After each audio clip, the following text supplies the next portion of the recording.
Say, kids, what time is it? It's kind of like watching TV, but, in your car. 104.7 The K, Mike the Intern, Jay Stevens in the studio. It is Dark Side of the Stream, episode 129. This week was my pick.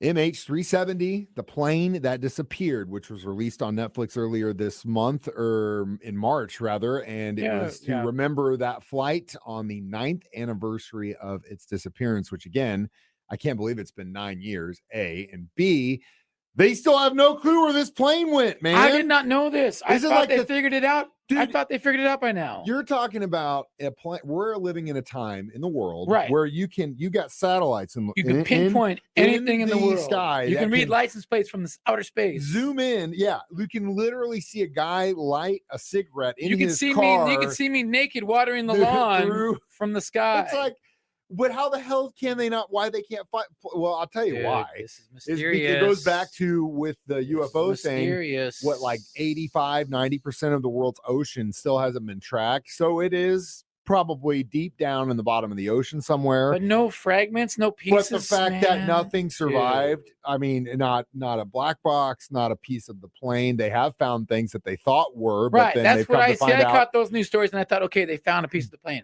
No, they don't have any clue. This thing just goes gone. Deep into it. Why those were not pieces of the plane. This flight MH370 was all over the news when it happened, and there was a big to-do because it involved a Boeing 777, which they went back, and I think have those things still been grounded, I think, or they still don't fly some of those, or for a long time, because there was another crash involved with a plane like that. Didn't we do one of these one time, and literally it happened that morning again, and we were doing the documentary literally about in the middle of we were cutting edge, bro. And we were like looking up going, holy crap, there's another crash. We're talking about it right now, and it just happened. Yeah, it's wild, but it's scary as hell because you and I fly all the time, and it's just like, dude, you get off on these planes and you're flying over the mountains or over the ocean, and you're like, God, if something happens. Well, to me, it's amazing that they don't crash more often. Well, and it's also good that they don't because so many people fly so often. It's just so much. You figure about driving a car, that stuff can go wrong. Even when it comes down to loss of life, it's still more dangerous to drive to work than it is to fly. And that's just the bottom line. Yeah, it is crazy, especially when you get in some of these discount airplanes and you're like looking around going, does that sound an ashtray? I had a great experience on Spirit the last time I did. I had a great experience. I loved it. What that you thought when I went on Spirit to LA from Kansas City, LA, it was great. I didn't feel nothing weird. Well, that's good. It's great. Nice. I mean, it's so funny because you can fly in the same airline, and then in one airport, it's like, oh my God, this plane was made in 1957, and then the next, changeover, it's a brand new plane. It's roomier, or it's less roomier, and it's a wild scene. I like the being in the air, like there's a part of kid in me, and like they just likes getting in an airplane and flying, but the whole like going through security and all that stuff and waiting, it's just such a pain in the ass sometimes. Well, the problem is it's just so expensive these days. That also is a big deal too. But at the end of the day, you and I both made it to our destinations and have not the 239 presumed to have been dead. Now they say presumed, and they say there were zero because they don't know. And dude, what if this was like a manifest thing where the thing just like time warped and hit a portal and it's still flying in the air? Did you ever see that Twilight Zone episode? Yeah, I can't remember what it's called, but essentially they like hit William Shatner with the beast on the wing. That one's like the famous one. No, there's another one that involves a plane, and they essentially hit a time rift, and the plane goes back to like, because they look out the window and they see like pterodactyls flying around. This is Twilight Zone, so it's like miniatures, and they're like, oh my God. And then this episode You're making like, me want to watch some Twilight Zone. Dude, so good. I was at a party over the weekend, and we were talking about Wait, you go to parties? I do all the time. And we were talking about just episode like TV writing and how just certain people, like once they're gone, there's no, because they tried to reclaim Twilight Zone and make it again with even Jordan Peele, who's such a great writer and director, couldn't do it because it's not Rod Serling, bottom line. And I think we were talking about the Howling episode with the devil, but anyway, that flight episode is something you should definitely check out. Pluto TV, I think, plays Twilight Zone like all the time, so you should definitely check it out. I watch a series more times than I've got a Rod Serling tattoo on my arm, for Christ's sake. Anyway, we're not talking about Twilight Zone. We're talking about MH370, and we'll continue Dark Side of the Stream next on 104.7 The Cave. 104.7 The K, Mike, the intern, Jay Stevens. We still are talking about Twilight Zone, even though we're not discussing that in this week's episode. But this episode of Dark Side of the Stream that discusses MH370, the plane that disappeared from Netflix, which you can watch, is a Twilight Zone-esque situation because we still don't know what happened to this aircraft. This documentary, which does a phenomenal job of telling the story about how this thing, everything was cool. And then it shows the radar and where it veers off from its course, how they lost communication, and then it's just gone. There were multiple sightings of this, including people that, or at least I think it was an oil rig worker, claimed that he saw a burning object in the sky, which leads me to some of the theories of what actually happened. They went into a few different theories. There's three main, I think, theories that involve this one. And since we're going to talk about the burning idea, one of the theories is that there could have been a terrorist on this flight, or that maybe some lithium batteries caught on fire, and that it just was so fast and it just asphyxiation, something to that effect happened and knocked everyone out on the crew, and it just autopiloted itself into the ocean, which could have happened, and that would explain why some of the debris didn't fall off, because if it was on fire and it just kind of coasted down, you wouldn't expect it just to crash and explode into pieces. If it just kind of did a pseudo soft landing, and I'm not a pilot, so I have no clue, but in my mind, if it just kind of cruises down and gets into the ocean, it would just go down, you know what I mean? And you wouldn't find any pieces. And then again, the tracker on this thing went dead. The battery was dead. So that would also explain if there was a mechanical failure or a fire on the plane. That would explain it too. But again, so I mean, they searched for this thing for like a year, a multiple. And then agencies. Another theory is that they're searching the wrong areas. That's also something. They also could have turned and went over land and got shot down by Russians. That's also something, and we can talk about another theory. Dark Side of the Stream continues next on 104.7 The Cave.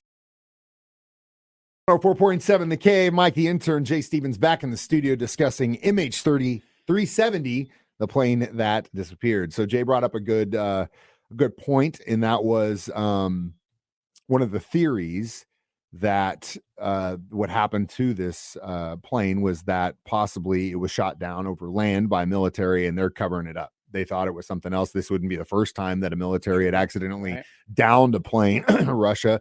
But also, if that's the case, we would have, somebody by now. I think you would see jets scrambling and stuff something like that. would have, you would think I'm sure that we monitor involved. all airspace, everyone's airspace, not just our own. I'm sure we monitor the world. There has to be, again, that theory, it's possible. And again, there is a massive page on Wikipedia that goes through all of these theories. And one of them, again, if you're going to talk about other countries, the fact that North Korea could have possibly hijacked this plane. Another theory is that the pilot himself had something to do with it. The cockpit had mandated anti-hijacker fortified doors that could prevent locked out crew or passengers from interfering with the suicide or hijacking. If that had happened, shortly after the disappearance, they went to one of the pilot's houses and looked on a like a flight simulator, and there was kind of or at least there was a claim that the path that flight was supposed to take, he had it on a simulator, but then in this thing it veered off. Now his wife and I guess has come out and said that that's not the case. Yeah, there was some little controversy, but that in itself is still kind of suspect. Again, if you can't find it and you don't know what happened to it, you're going to look for every option. That's an avenue, but if they don't have any proof behind it, they're again it's like the part I thought was the craziest of this was how some of the families said that they were calling the cell phones, and the phones kept ringing, and the phones kept ringing for a while after, which that is like, whoa. I mean, what? Yeah, if it was a dead phone, it should have just went dead, right? So that's a little trippy right there. Now there is the theory that there was passenger involvement. 2 men boarded this flight with stolen passports. And one had been stolen from Italy. One had been stolen from Austria. Interpol had both of them listed as stolen and lost travel documents.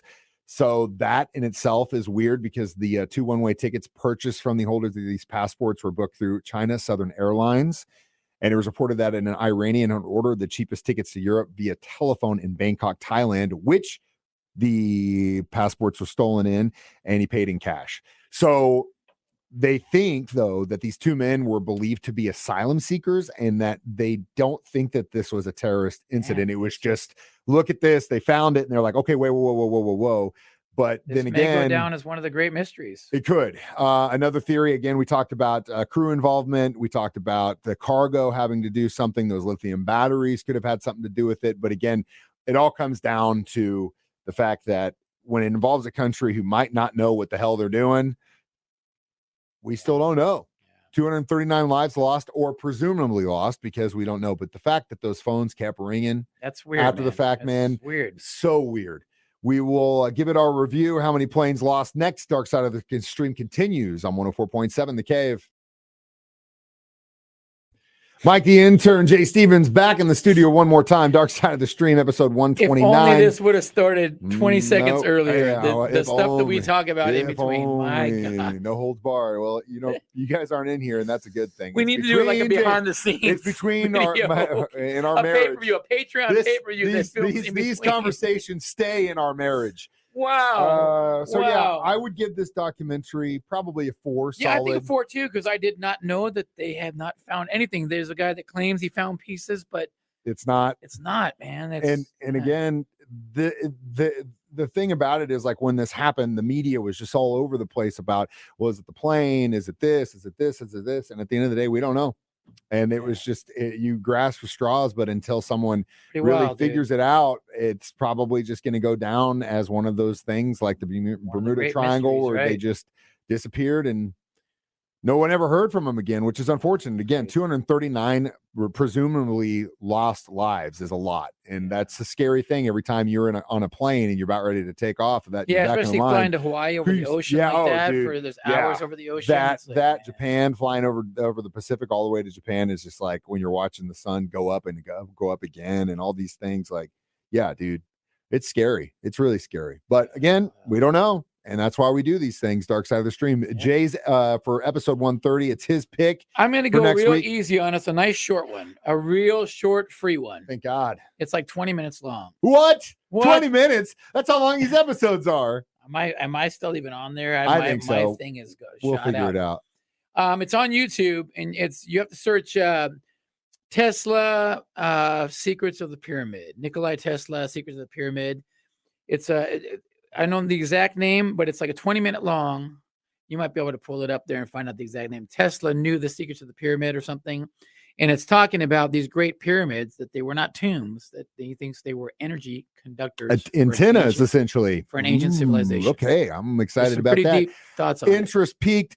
Jay's phone did go out, but you can still hear him. Either way, you can hear me and him 9 a.m. and 6 p.m. every Thursday on 104.7 The Cave. Download our podcast as a 104.7 The Cave app or watch us live most of the time on Facebook or YouTube every Thursday at 9 a.m. I'm Mike the Intern. Jay Stevens is in here. Yeah. You just can't see him. I'm on that flight now. He disappeared. I disappeared. Holy God. It's Dark Side of the Stream on 104.7 The Cave.